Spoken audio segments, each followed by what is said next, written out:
السلام عليكم ورحمة الله وبركاته.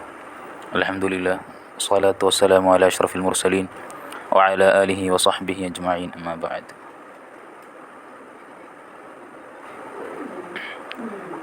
رب اشرح لي صدري ويسر لي أمري واحلل عقدة من لساني يفقهوا قولي وبهمزة القرار عم المصطفى أسد الله سيد الشهداء.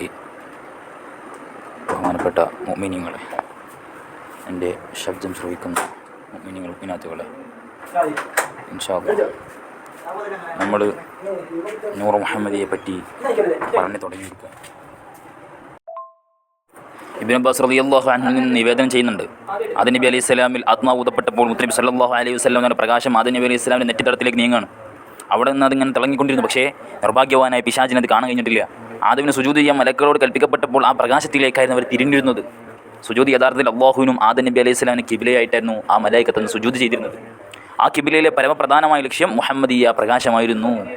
ആദം നബി അലൈഹി സ്വലാം നെറ്റിത്തടത്തിൽ തിളങ്ങിയ മുഹമ്മദ് നബി സല്ലല്ലാഹു അലൈഹി വസല്ലം പ്രകാശം പിശാച് കണ്ടിരുന്നെങ്കിൽ സുജൂദ് ചെയ്യുമായിരുന്നു എന്ന് പറയുന്നത് കാണാം. അലി വഫ എന്നൊരു പാടുന്നുണ്ട്, ലൗ അബ്സറ ശൈത്വാനു തൽഅത നൂരിഹി ഫി വജ്ഹി ആദമ കാന അവ്വല മൻ സജദ. ആദം നബി അലൈഹി സ്വലാമിൻ്റെ വദനത്തിൽ മുഹമ്മദ് നബി സല്ലല്ലാഹു അലൈഹി വസല്ലം പ്രകാശോദയം പിശാച് കണ്ടിരുന്നെങ്കിൽ ആദ്യമായി സുജൂദ് ചെയ്യുന്നവൻ പിശാചാകുമായിരുന്നു എന്ന് മഹാന്മാർ പറയുന്നുണ്ട്. ഔ ലൗ റഅൽ നംറൂദു നൂറ ജബീനിഹി അബദൽ ജലീല മഅൽ ഖലീലി വമാ അനദ. ഇബ്രാഹിം നബി അലൈഹി സ്വലാമിൻ്റെ നെറ്റിത്തടത്തിലെ പ്രകാശം നംറൂദ് കണ്ടിരുന്നുവെങ്കിൽ ആത്മമിത്രമായ ഇബ്രാഹിമിനോടൊപ്പം അവൻ മഹാനായ അള്ളാഹുവിനെ ആരാധിക്കുമായിരുന്നു, മർക്കടമുഷ്ടി കാണിക്കൂല എന്ന് പറയുന്നുണ്ട്. അതേപോലെ തന്നെ ഖുർആനിലെ പലയിടങ്ങളിൽ ഖദ് ജാഅകും മിനല്ലാഹി നൂറുൻ വ കിതാബും മുബീൻ. മുസ്ലിംകൾ നൂറിനെ പറ്റി പലയിടങ്ങളിൽ കാണാം, അള്ളാഹുവിൽ നിന്നും പ്രകാശവും വ്യക്തമായ വേദവും എത്തിയിരിക്കുന്നു എന്നാണ് ഈ ആയത്തിൻ്റെ അർത്ഥം. അപ്പോൾ ആ നൂറ് കൊണ്ടുള്ള വിവക്ഷ അത് മുത്തുനബി സല്ലല്ലാഹു അലൈഹി വസല്ലം തങ്ങളാണ് എന്നാണ് സ്വഹാബിവര്യനായ ഖതാദ റളിയല്ലാഹു അൻഹു, അതേപോലെ തൊബരി ഇമാം, അബൂ ഹാത്തിം റളിയല്ലാഹു അൻഹുവരൊക്കെ ഈ കാര്യം വിശദീകരിക്കുന്നുണ്ട്. നൂറ് എന്ന് പറഞ്ഞാൽ മുത്തുനബിയാണ്. അതേപോലെ തന്നെ സൂറത്തു അന്നജ്മിലെ വന്നജ്മി ഇദാ ഹവ അവന്നജ്ം, താരകം തന്നെയാണ് സത്യം എന്നുള്ളത് കൊണ്ടുള്ള ഉദ്ദേശം മുത്തുനബി സല്ലല്ലാഹു അലൈഹി വസല്ലം തങ്ങളാണെന്ന് മഹാന്മാരെ പഠിപ്പിക്കുന്നുണ്ട്. അതേപോലെ താരിഖ് സൂറത്തിലെ അന്നജ്മു സാഖിബ്, തുളച്ചു കയറുന്ന പ്രകാശം എന്ന് പറയുന്നതും മുത്തുനബി തങ്ങളാണെന്നൊക്കെ വ്യാഖ്യാനങ്ങൾ പലതുമുണ്ട്. നബി സല്ലല്ലാഹു അലൈഹി വസല്ലം തങ്ങളെ വിശുദ്ധ ഖുർആൻ സ്പഷ്ടമായ ഭാഷയിൽ സിറാജൻ മുനീറ, പ്രകാശം ചൊരിയുന്ന ദീപം എന്ന് വിശേഷിപ്പിച്ച് നമുക്ക് പലയിടത്തും കാണാൻ കഴിയും. അതുകൊണ്ട് നൂർ എന്ന് പറഞ്ഞാൽ പലയിടത്തും മുത്തുനബി നൂറിനെ പറ്റി മഹാന്മാർ വിശദീകരിച്ചിട്ടുണ്ട്. ആ നൂറാണ് അല്ലാഹു തആല ആദ്യമായി സൃഷ്ടിച്ചത് ഖബ്ല ഖൽഖിൽ ആലം. ഈ ആലം എന്നത് കൊണ്ടുള്ള വിവക്ഷ എന്താണ്? ആലം എന്ന് പറഞ്ഞാൽ മാസിവൽ ഭാരീന, അഥവാ അള്ളാഹു അല്ലാത്ത എല്ലാ വസ്തുക്കളെ പടക്കുന്നതിന് മുമ്പ് അല്ലാഹു തആല പഠിച്ചത് മുത്തുനബി തങ്ങളുടെ നൂറിനെയാണ്. ആദ്യമായി അല്ലാഹു തആല പഠിച്ചത് ആ മുത്തുനബി സല്ലല്ലാഹു അലൈഹി വസല്ലം തങ്ങളുടെ നൂറിനെയാണ്. അതിൽ നിന്നാണ് ബാക്കിയുള്ള എല്ലാ വസ്തുക്കളെയും അല്ലാഹു തആല പടക്കുന്നത്. അതിൽ നിന്നാണ് ചന്ദ്രനിക്ക് നൂറ് കിട്ടിയിട്ടുള്ളത്, അതിൽ നിന്നാണ് സൂര്യനിക്ക് നൂറ് കിട്ടിയിട്ടുള്ളത്, അതിൽ നിന്നാണ് ലൗഹും കലമും എല്ലാം പടക്കുന്നത് ആ മുത്തുനബി തങ്ങളുടെ നൂറിൽ നിന്നാണെന്ന് മുമ്പൊക്കെ പറഞ്ഞ ക്ലാസ്സുകളിൽ വളരെ വ്യക്തമായി തന്നെ നമ്മൾ പറഞ്ഞതാണ്. അതുകൊണ്ട് തന്നെ ആ നൂറിനെ അല്ലാഹു സുബ്ഹാനഹു വ തആല നല്ല വ്യക്തമായ രീതിയിൽ, നല്ല രീതിയിലുള്ള പിതാമഹന്മാരിലൂടെയാണ് ആ നൂറിനെ പുറത്തേക്ക് ലോകത്തേക്ക് എത്തിക്കുന്നത്. ആദം നബി അലൈഹി സ്വലാമിലേക്ക് വിടുന്നു. അവിടെ നിന്ന് ശേഷം ഓരോ നബിമാരിലേക്കും ഓരോ സന്തതികളിലേക്കും നല്ല നല്ല പിതാമഹന്മാരുടെ അവസാനം അബ്ദുല്ലാഹ് റളിയല്ലാഹു അൻഹുവിലേക്ക് എത്തുന്നു. അവിടെ നിന്നും ആമിന ബീവിയുടെ ഉദരത്തിലേക്കും അവിടുന്ന് ലോകത്തിലേക്ക് ആ നൂർ ഉദയം ചെയ്യുകയാണ്, പ്രകാശം ഉദയം ചെയ്യുന്നു. ജിബ്രീൽ അലൈഹി സ്വലാം പറയുന്നുണ്ടല്ലോ, ഭൂമിയുടെ കിഴക്കും പടിഞ്ഞാറും ഞാൻ വളരെ വട്ടം പരതി നോക്കി, മുത്തുനബി സല്ലല്ലാഹു അലൈഹി വസല്ലമയേക്കാൾ ഉത്തമനായ ഒരു പുരുഷനെയും ബനു ഹാഷിമിനേക്കാൾ ശ്രേഷ്ഠമായ ഒരു കുടുംബത്തെ ഞാൻ കണ്ടിട്ടില്ല. ബുഖാരിയുടെ ഒരു ഹദീസിൽ ആദം സന്തതിയിൽ ഏറ്റവും ശ്രേഷ്ഠമായ തലമുറയിൽ ഞാൻ നിയോഗിതനായി എന്നൊക്കെ മുത്തുനബി പറയുന്നതായി നമുക്ക് കാണാൻ കഴിയും. അതുകൊണ്ട് ആ നൂറിനെ അല്ലാഹു തആല വ്യക്തമായ രീതിയിൽ നല്ല പിതാമഹന്മാർ, നല്ല കുടുംബ മാഹാത്മ്യമുള്ള നല്ല വംശമഹിമയിലും നല്ല ഏറ്റവും ശ്രേഷ്ഠമായ രീതിയിലാണ് പൂർവ്വപിതാക്കളെല്ലാവരും നല്ല അസന്മാർഗിത്വം ആർക്കും ഉണ്ടായിട്ടില്ല. ആരും അനാചാരങ്ങളിലോ അതേപോലെ അവിഹിത വേഴ്ചകളിലോ ഒന്നും പങ്കെടുത്തിട്ടില്ല. നല്ല പൂർവ്വസൂരികളായിട്ടുള്ള നല്ല പിതാമഹന്മാരിലൂടെയാണ് അല്ലാഹു തആല മുത്തുനബി സല്ലല്ലാഹു അലൈഹി വസല്ലം നൂറിനെ ഈ ലോകത്തേക്ക് ഉദയം ചെയ്യിപ്പിക്കുന്നത്. ഇൻഷാ അല്ലാഹ് നമുക്ക് നാളെ പറയാം. അല്ലാഹു തൗഫീഖ് നൽകുമാറാകട്ടെ. അതേപോലെ തന്നെ മുത്തുനബി തങ്ങൾ ജനിച്ചപ്പോൾ ലോകം മൊത്തം പ്രകാശിച്ചു. ആ നൂറ് കൊണ്ട് ലോകം മൊത്തം പ്രകാശിച്ചു. ജീവിതകാലത്തിലെല്ലാം ആ പ്രകാശം സ്വഹാബത്ത് ഇങ്ങനെ കണ്ടുകൊണ്ടിരുന്നു. ആ തങ്ങളുടെ നേരിലുള്ള ആ പ്രകാശം കണ്ടാൽ സ്വഹാബത്തിനകത്ത് മുഖത്തേക്ക് നോക്കാൻ കഴിയില്ലായിരുന്നു. ഒരു മീഡിയം ലെവലിലെ പ്രകാശം ഉണ്ടായിരുന്നുള്ളൂ മുത്തുനബിയുടെ മുഖത്ത്. ആലോചിച്ച് നോക്കണം, മുത്തുനബി തങ്ങൾക്ക് നേരുണ്ടായിട്ടില്ല. സൂര്യനോടൊപ്പമായിരിക്കുമ്പോൾ നബി സല്ലല്ലാഹു അലൈഹി വസല്ലമയുടെ പ്രകാശം സൂര്യപ്രകാശത്തെയും, വിളക്കിനോടൊപ്പമായിരിക്കുമ്പോൾ അവിടുത്തെ പ്രകാശം വിളക്കിൻ്റെ പ്രകാശത്തെ നിഷ്പ്രഭമാക്കും. അമ്മാതിരിയുള്ള പ്രകാശമായിരുന്നു മുത്തുനബി സല്ലല്ലാഹു അലൈഹി വസല്ലം തങ്ങൾക്കുണ്ടായിരുന്നത്. ഇബ്നു അബ്ബാസ് റളിയല്ലാഹു അൻഹു പറയുന്നതാ. മാത്രമല്ല മുത്തുനബി തങ്ങൾ പലപ്പോഴും പ്രാർത്ഥിക്കാറുണ്ട്, അല്ലാഹുവേ എന്നെ നീ പ്രകാശമാക്കണേ എന്ന് പലപ്പോഴും പ്രാർത്ഥിക്കാറുണ്ട്. നബി തങ്ങൾ പ്രത്യേകതയാണല്ലോ, ഭൂമിയിൽ മുത്തുനബിയുടെ നീൽ പതിയൂല. നബി തങ്ങൾ പ്രകാശമായിരുന്നു. അപ്പോൾ ആയിഷ റളിയല്ലാഹു അൻഹ പറയുന്നൊരു ഹദീസ് കാണാം, നബി സല്ലല്ലാഹു അലൈഹി വസല്ലം തങ്ങൾ ചെരുപ്പ് ഇങ്ങനെ നന്നാക്കുമ്പോൾ ഞാൻ എടുത്തിരുന്ന നൂൽക്കുകയാണ്, അതിങ്ങനെ കോർത്ത് കൊടുക്കുകയാണ്. നബി സല്ലല്ലാഹു അലൈഹി വസല്ലം വല്ലാതെ വിയർക്കാൻ തുടങ്ങി. അപ്പോൾ ഞാനിങ്ങനെ ശ്രദ്ധിച്ച് നോക്കിയപ്പോൾ വിയർപ്പ് കണങ്ങളെല്ലാം പ്രകാശിക്കുന്നുണ്ട്. അത് ഞാൻ കണ്ട് വല്ലാതെ വിസ്മയം കൂറി. അപ്പോൾ ആയിഷ റളിയല്ലാഹു അൻഹയോട് മുത്തുനബി ചോദിക്കുകയാണ്, ആയിഷ നിനക്കെന്ത് പറ്റി ആയിഷ? അപ്പോൾ നബി തങ്ങളോട് ആയിഷ റളിയല്ലാഹു അൻഹ പറഞ്ഞു, മുത്തുനബിയെ നിങ്ങളുടെ നെറ്റിത്തടം വിയർക്കുന്നുണ്ട്, വിയർപ്പ് പ്രകാശം പരത്തുന്നു എന്ന് മഹാനായ മുത്തുനബി സല്ലല്ലാഹു അലൈഹി വസല്ലം തങ്ങളോട് ആയിഷ റളിയല്ലാഹു അൻഹ പറയുകയാണ്. ആ സമയത്ത് മഹദിയായ ആയിഷ റളിയല്ലാഹു അൻഹു അബൂ കബീറുൽ ഹുദലി എന്നവരുടെ ഒരു ബൈത്ത് പാടുന്നുണ്ട്. ആ സമയത്ത് ആയിഷ റളിയല്ലാഹു അൻഹ ഒരു കവിത പാടി കൊടുക്കുന്നുണ്ട്. ഫഇദാ നദർത ഇലാ സിർറത്തി വജ്ഹിഹി ബരിഖത് ബുറൂക്കൽ ആരിദിൽ മുതഹല്ലിലി. ആ വദന ശോഭയിലേക്ക് നീ നോക്കിയാൽ ചന്ദ്രിക ചാർത്ത നിന്നെ മേഘം പോലെ തിളങ്ങും. തങ്ങളെ ഈ കവിത അങ്ങയിലാണ് ഏറ്റവും സ്യൂട്ടാകുന്നത്, ഏറ്റവും അനർത്ഥമാകുന്നത് അങ്ങയിലാണ്. അപ്പോൾ ആയിഷ റളിയല്ലാഹു തുടരാണ്. നബി തങ്ങൾ തൻ്റെ കയ്യിലെ സാധനങ്ങളൊക്കെ എത്തിച്ചുകൊണ്ട് എണീച്ചു വന്നിട്ട് ആയിഷ റളിയല്ലാഹു അൻഹ ചുംബിക്കുന്നു. ഇതിങ്ങനെ പറഞ്ഞപ്പോൾ ആയിഷ റളിയല്ലാഹു അൻഹ ചുംബിക്കുന്ന രംഗമൊക്കെ ആയിഷ റളിയല്ലാഹു അൻഹ പറയുന്നുണ്ട്. അപ്പം തങ്ങളുടെ നൂറ് വല്ലാത്തതാണ്. അവിടുന്ന് എല്ലായ്പ്പോഴും പ്രകാശപൂരിതമായിരുന്നു. എപ്പോഴും അദ്ദേഹത്തിന് ആ മുത്തിൻ്റെ മുഖത്ത് വല്ലാത്തൊരു പ്രകാശം ഉണ്ടായിരുന്നു. ഒരു പുലർക്കാല വേളയിൽ ഞാൻ വസ്ത്രങ്ങൾ തുന്നുന്ന സമയത്ത് സൂചിൻ്റെ കയ്യിൽ നിന്ന് പോവാണ്, പരതി നോക്കിയിട്ട് എവിടെയും കാണുന്നില്ല. തങ്ങളപ്പോഴാണ് റൂമിലേക്ക് കടന്നു വരുന്നത്. അവിടുത്തെ മുഖകമലത്തിൻ്റെ പ്രകാശത്തിൽ ആ സൂചി ഞാൻ തെളിഞ്ഞു കണ്ടു എന്ന് ആയിഷ റളിയല്ലാഹു അൻഹ പറയുന്നുണ്ട്. പുറത്തേക്ക് ഇറങ്ങിക്കൊണ്ട് ചന്ദ്രനിലേക്ക് നോക്കുകയാണ് അനസ് റളിയല്ലാഹു അൻഹു. ചന്ദ്രനിലേക്ക് നോക്കി മുത്തുനബിയുടെ മുഖത്തേക്ക് മാറി നോക്കി അനസ് റളിയല്ലാഹു അൻഹു പറയുകയാണ്, തീർച്ചയായും തങ്ങളുടെ മുഖത്തിനാണ് ചന്ദ്രൻ്റെ മുഖത്തിനേക്കാൾ ശോഭ എന്ന് പറയുകയാണ്.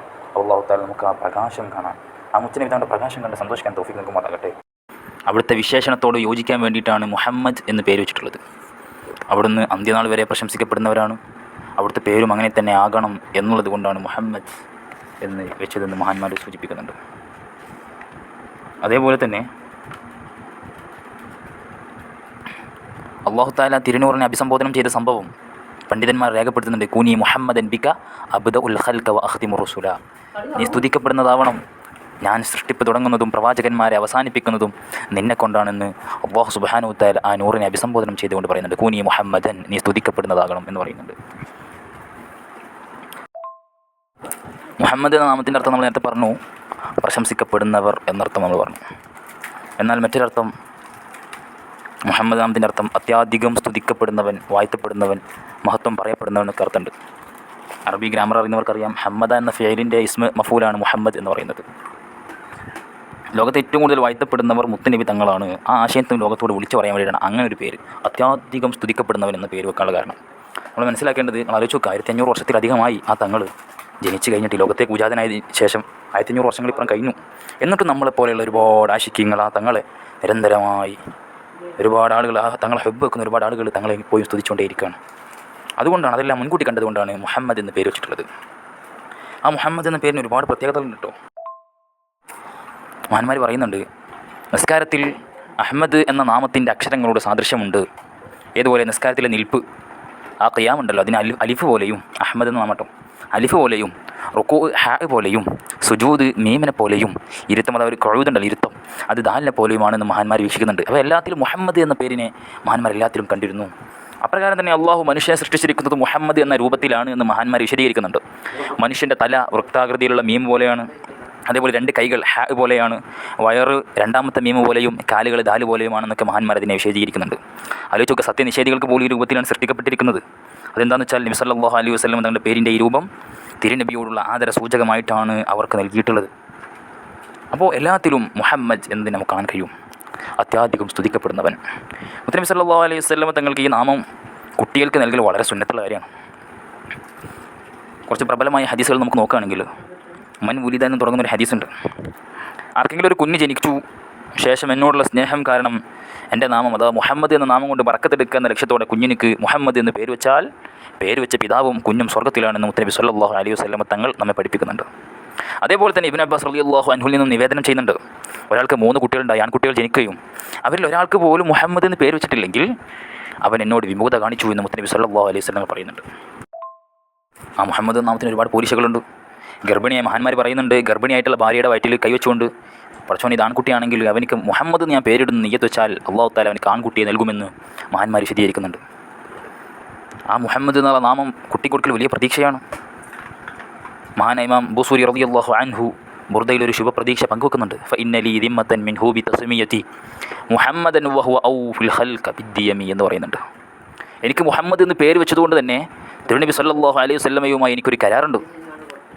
ആ തങ്ങൾ ആരാന്നറിയോ? ഔഫൽ ഖൽഖി ബിദ്ദമി, സൃഷ്ടികളിൽ കരാറുകളിൽ ഏറ്റവും നന്നായി പാലിക്കുന്നവരാണ് മുത്തനബി സല്ലല്ലാഹു അലൈഹി വസല്ലം തങ്ങൾ. നാളെ ആഖിറത്തിൽ എനിക്ക് രക്ഷപ്പെടാമെന്നാണ് മഹാനായ അബൂ സുലൈമാൻ കരുതുന്നത്. അപ്പോൾ എല്ലാവർക്കും പ്രതീക്ഷ അതുമലാണ്. മുഹമ്മദ് എന്നുള്ള നാമം ഇട്ടാൽ വലിയ പ്രതീക്ഷയാണ്.